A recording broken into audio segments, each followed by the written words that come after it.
itong daanan na to pababa papuntang sentro na ng Aduas. To. Ayan. Buti naman at dito sa kanila ay walang baha.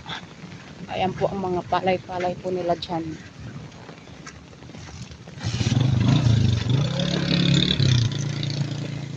Ayan guys, may dumaan na sasakyan.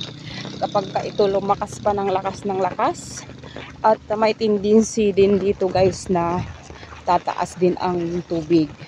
Sa ngayon po guys, yung location nila dito is ganyan lang po. Ayan guys, walang tubig dito sa parte dito kay Ate Isang ito. Ayan. Pag dito kasi sa daanan na ito, dyan sa dike, sa ibabaw ng dike dadaan.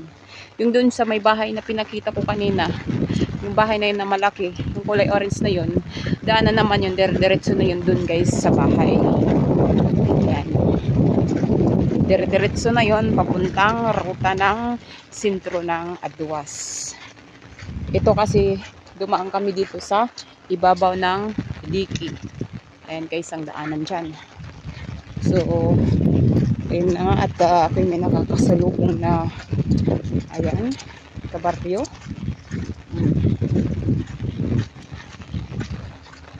Maraming